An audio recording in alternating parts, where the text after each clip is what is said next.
Hey everyone, Shannon here, and welcome to the newly established Anti-Hustle Club. I guess apparently anti-hustle in my case means don't comb your hair or match your clothes. But I really just wanted to hop on here real quick, and we're going to do a what sold video, but I also just wanted to just mention something kind of fun at the end of that last Anti-Hustle Club, which I really appreciate the response on that, and it seemed to have struck a chord. So I talked to my 13-year-old and he did make me a little design, very simple, very non-fussy, and we did come up with some merch. So there's like a sticker and a coffee mug that says Anti-Hustle Club on it. And we also are, we might play around with a couple other different designs, and once we can figure out what we're doing, and maybe the merch will get a little bit better. But just for fun, for now, we're throwing it out there. So there should be, I'm working on integrating it with my YouTube channel, so it should just show up at the bottom of the video. But then also, if it hasn't quite worked yet, because it can take a little bit of time, I'll just have a link in my description for the storefront that I have the merch set up on. So anyway, just for fun, I appreciate you guys supporting the channel. Speaking of supporting the channel, I want to thank a couple people. I wanted to thank Terry for sending us a super thanks. And then also Charlotte bought us some coffees. She used the link down in my description. It's called Buy Me a Coffee. And she bought us 5 coffees a little while back. So thank you guys so much for supporting the channel.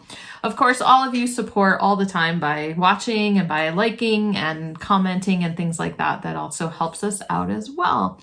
So I decided to stick with Anti-Hustle as kind of the official name of our imaginary club.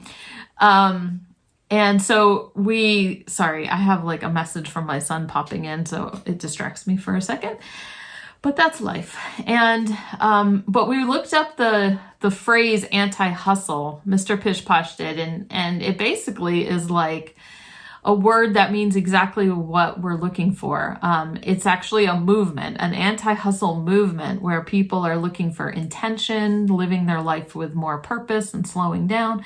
So it just seemed to fit that last video so well that I decided to just go with that. So let's go hop over. I think that's all I had to say for now. Let's hop over to, maybe one more thing. I feel really calm this month. I think maybe that video, it really is helping my mindset.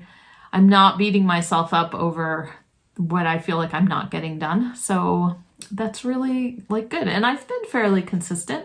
We've been kind of doing the draft bank a little bit. Maybe whatever listings we get done, we post half of them, and then the other half I post right away in the morning. I had someone who commented in the last video, you can also schedule your listings to do that if you don't think you'll have even time for that. And then at least I know a few things have gone live that morning, and then whatever the day brings, I'm all set. So if that's something that works for you, then let me know down in the comments below too. Let's hop over to the computer. We're going to take a look at some sales that happened back in November, and we'll just see what we can learn from them, okay? Okay, so we're starting off with eBay, and we're starting off with some vintage hardware. These are just 2 vintage brass bail pulls, like for a dresser or a cabinet, and those sold for $25.99. Vintage hardware in general, it used to be something that we really leaned into. We did a lot on vintage hardware. We had a whole Etsy shop with it. We still have some. It moves a little slower than it used to. I'm not exactly sure why that is. But every once in a while we have a good decent sale like this. And so I always am on the lookout for it, honestly, even though Mr. Pish Posh keeps telling me we have a backlog. He's like, I'm just going to lot it all up. But anyway, I don't know, I don't even know what we've got or what we've accumulated over time or what didn't sell in that Etsy shop in the past. And so that we're still working on getting listed. It's kind of Mr. Pish Posh's wheelhouse. And so I just like to see the sales happen here and there. Okay, so this kind of goes along with the, I've had some of my organizers sell recently. This was back in November, but people start looking ahead or they actually need one. of these. It's a hole punch for a day runner, but it's a hole punch you can keep right in your organizer. So that's kind of cool. That sold for $14.40. Then we have, this was fun, this little box of miniatures. They're solid brass, and they were basically old mill buildings is what they were called. They were in their original box, and I didn't pay much for these, like $3 or $4. They sold for $54. And I did honestly have them started off. They probably took a little bit longer to sell because I started them more like at 75, which is what I saw as a selling comp for these. And so I did end up having to drop my price a little bit. One did have a little bit of damage, a little corrosion on it. It was the one that was not in the plastic, but I think the other ones were still sealed in their plastic. Anyway, super cute, super unusual. Comps actually did surprise me when I was at the thrift store. Brass is, just kind of popular right now. And I think having that box and original paperwork kind of thing did help. Here's a nice Polo Ralph Lauren sale. I actually thought this would go faster. I thought it would go a little bit higher because of the unusual like shooting, what do you call it? Shooting patch. It had elbow patches and things like that, but it was kind of a little bit slower, not even getting a whole lot of attention, despite the fact how this kind of, vintage heritage Polo Ralph Lauren stuff is having its moment, but $39.99, that's still not too bad. A lot of regular button shirts by Polo Ralph Lauren are more like $25 or so. Isn't this pretty? I had this for a while. I think I had it on Ruby Lane. But this mid-century Kastner Saxonia coffee pot, it just had 5 cups and saucers. It's probably why somebody maybe donated it because one of the sets got broken. The teapot itself, or coffee pot, is like pretty small. It's only like 6 inches tall. And it went, I kept thinking it had gone internationally, but maybe it was a forwarding service or something like that. But anyway, I just love the look of this. It took a while to sell, even once it was over onto eBay, but it sold for $40. Next up is this Olympia Brewing Company glass beer mug from Tumwater, Washington. I think it showed the brewing company itself. And we just picked that up at the bins or something like that. I think it was a Mr. Pish Posh pickup. Oh, it sold for $12, so it's not super great. Okay, Robinson Ultra Temp. I've talked about this in the utensil videos. These are kind of an unusual color, a lot of times you see the Ultra Temp, it's that clear amber or clear brown plastic pieces that are made to go with like the Visionware dishes or cookware. And so, but they did make the Ultra Temp in some other colors like white and black and blue. So these two utensils sold for $15 together. Next up is a bracelet that sold for $17. It was a hinged bracelet, as you can see in this picture. It was nice and wide. It was unmarked, and there was some discoloration on the inside, but just kind of had a really cool look, and so that sold for $17. Next up is a Pendleton and a clean canteen, and this is like a insulated tumbler. This we picked up on our trip to Washington. I think I got it at the Value Village. I don't remember it being crazy expensive, maybe $3.99 or something like that, and we sold it for $30. It was in pretty good condition. Then I sold this set of flatware. This vintage flatware is by Stylecraft, and there's 76 pieces. So this is one of those situations where I did just end up selling the whole lot all at once, so someone could just have a nice set of vintage flatware if they wanted. It did sell for the full asking price of $100. And I think I mostly decided not to split it up, maybe just because I knew it would be a lot of work, a lot of listings. But also I think the pieces would sell a little bit slowly.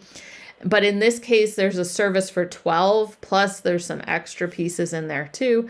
And I just figured someone would enjoy having the whole set. And so that's what I decided to do for that. We've done a video in the past on Flatware Friday about what's the right way to list your flatware. And we've determined there really is no right way. Some things just end up doing better you know, one way they go faster, the other way, it all would be fine. You know, it all would work out. So don't stress too much about that. Just the main thing is to just get things listed. And you can always change it up. If these sat and sat and sat, then maybe I would kind of break them up and, you know, just see if people needed replacement pieces for it. So, and Stylecraft, you know, not the biggest name in vintage flatware. I come across it every so often, but someone got a nice set for $100. Okay, and then these, oh, I think we're sold out of these unless Mr. Pish Posh has a secret stash and he's going to replenish or whatever. But don't even ask me. There's some kind of hardware for a hamper that is built into your wall, like a tilt out into your cabinetry kind of thing. It's a flap stay, whatever. So $15.99. And then the weird thing is like that one sold, and then the very next sale I had was another one, but it was a different person. And then I think these might have been the last two. Now they're out of stock, unless something sold after that. I don't remember. Okay, one more little Lennox Spice Garden spice jar sold for $29.99.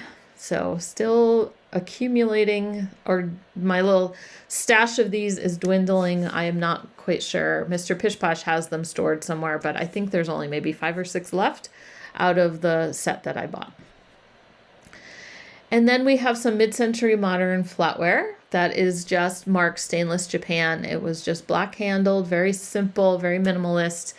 $35.59 for this little kind of incomplete lot. Again, no name attached to it or anything. But now we're in Poshmark, and look at my dinosaur necklace. Isn't that fun? It's sold for $54 over on Poshmark. And it was by Lenora Dame. It was just something I picked up at a thrift store one day. I just saw the dinosaurs and I was like, I thought at first somebody had made it. And I was like, but still, you know, very whimsical. And then I saw that there was a name attached to it. I'll show you the tag. Lenora Dame. And she has all sorts of quirky, fun, whimsical type stuff like this. There was different dinosaur styles and things. And there are just like rubber little toy dinosaurs on there. And I was happy with my $54 that I got for that. I paid a couple bucks, I think. And it took maybe a couple months to sell. Nothing to write home about here. Eddie Bauer Travex travel pants, $20. These might have been in my husband's personal, like, stuff he wore or something. He might have cleaned out his closet. I'm not sure. And $20 for that. Skechers.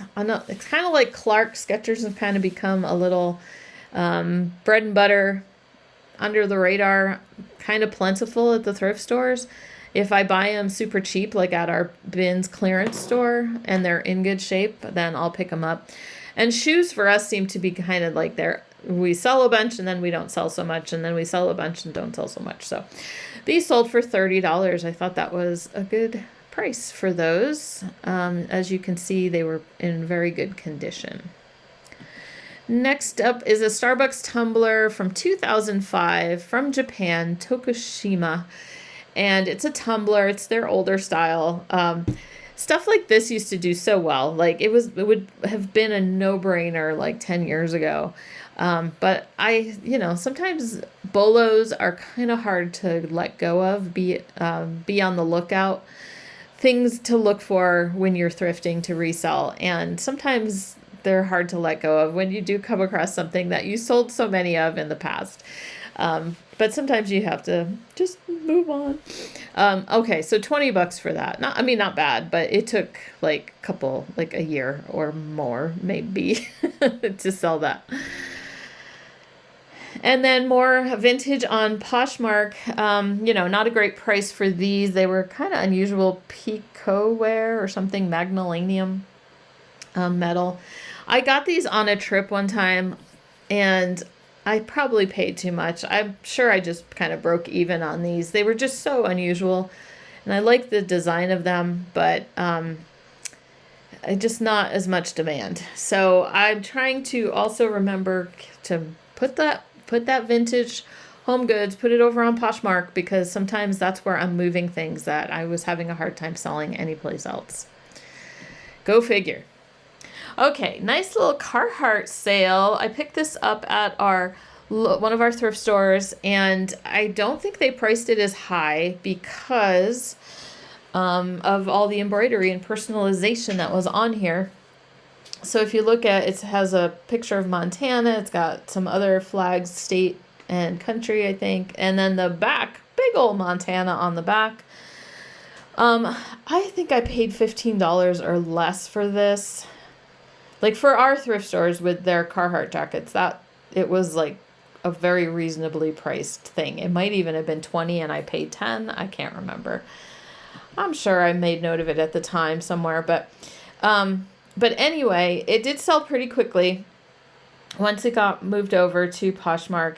They did remove, like the previous owner did remove certain words and probably a name, and then there was some writing here too. So I think it was like the Montana like land office or something. Like you could still make that out. And so they just removed anything that was kind of personalized like that, but you could still kind of see it. So I cross-posted it to Poshmark, and almost immediately a girl was like, my dad was from Montana. Like I need this jacket, you know? And so, she did offer me lower. I came back. I had just listed it. She wanted to pay $90, and she's like, please, please, please. And I was like, you know, $100 is my lowest right now because I just listed it. And anyway, so she agreed to that and was super happy with her purchase. So I'm glad it went to someone who had that connection to Montana. And it just goes to show if the item is desirable enough, you know, these type of Carhartt jackets are having their moment. Then, you know, even with personalization and stuff, it still can do okay. Lesson of the day. Sandra Boynton, don't let the turkeys get you down. $15 over here on Poshmark, and that one went pretty quickly. Let's look at some patterns. It was a fairly decent, normal kind of week for patterns. Back then, I've been super slow lately because I will admit I have not been listing patterns. I do have some drafts, and so it's just kind of mismanagement of my time on my part. So hopefully today I will get some fresh listings into there and hopefully wake up the Etsy shop again. $12 for this kind of basic McCall's pattern, just button shirts. What else? Oh, fun. A green pepper, which is a company I will pick up usually. They do a lot of outdoor wear and things like that. This one was an outdoor wear for a dog. So I don't know that I had ever sold one for like a pet clothing one by Green Pepper before, but I figured somebody would want that. $16 for the little hoodie for your dog. Simplicity is up next. 80s prom dresses. These patterns, if they're uncut and in good shape, I usually pick them up and they usually sell. 80s prom gowns were kind of a trendy kind of thing for a bit, so maybe still are. And so this one sold for $19. It could go, you know, not just prom. It could be used for a lot of different things. So 19, not too bad. Another good price for Butterick. I don't usually go this high on Butterick, but this was a nice evening kind of outfit, mother of the bride, that kind of style. And that sold for $17. Next up, the last sewing pattern is $12 for sets of pajamas for the whole family. PJs for the whole family. And then, okay, over in Etsy, the other Etsy shop, we had a couple sales that week. This Brothers of the Brush mustache mug. I'll show you the top. This mustache mug. I think I talked about this one in my my mustache mug video, or these types of videos. These types of coffee mugs sell. So we talked about mustache mugs, and I think I featured this one, Brothers of the Brush. So basically, let me show you the back of it. It was a thing where they commemorated like the anniversaries or birthdays of cities or states or things like that by growing mustaches. So who knows? Who knew? I never heard of such a thing. But this one was for the state of Oregon.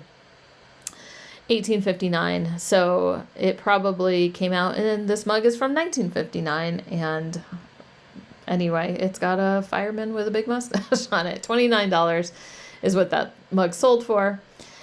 This stoneware hummingbird pedestal coffee mug, $16 for that one. And oh, this very nice brooch. This didn't sell on Ruby Lane, so I had to move it over. And I just, everything celestial right now is kind of trending with the 90s Y2K kind of look. And so I kind of threw celestial in there. I just thought just looked like a comet or that type of thing to me. So that did sell for $40. Then fun, I did find this on one of my little thrifting trips, this Hidden Valley Ranch dressing shaker jug. Did I show that to you in a video? I think I did. I know I did a little reel on it or something, but yeah, you just never know. It could be up in your cabinet, and it sold for $20 on Etsy, which was even a little bit higher than my estimate. So good. Okay, I had a Depop sale. Isn't that exciting? I think it was like about when I was starting to put stuff back on, because I had kind of given up on Depop, and then I was like, oh, I'll put stuff on it again. So I sold this brooch for $12. It's a Sarah Coventry. It's called Fashion in Motion because of all these moving parts down here. And let's see. Oops. Mercari. There was a Mercari sale possibly the week before, but I think I forgot to show you last week. It's just a bra, a Bali, nothing special bra, but it sold really quickly for $16. Okay, so that ends that little sharing show and tell part of the video. Leave me a comment down below. How's your January going? How are your sales? Did they kind of was there a build up, to the holidays, and then it kind of came crashing down? My first week of January has been kind of slow, but I don't think I was listing, I wasn't listing crazy amounts. Anyway, so I'm sure it'll pick back up again. And, there could be a lot of factors to explain such things. We had a couple sales today, which were good. So anyway, I will see you guys soon. Hopefully I'm working on the roundup of our best sales from 2025 and a few other things that I want to put together for you. And so we will talk to you soon.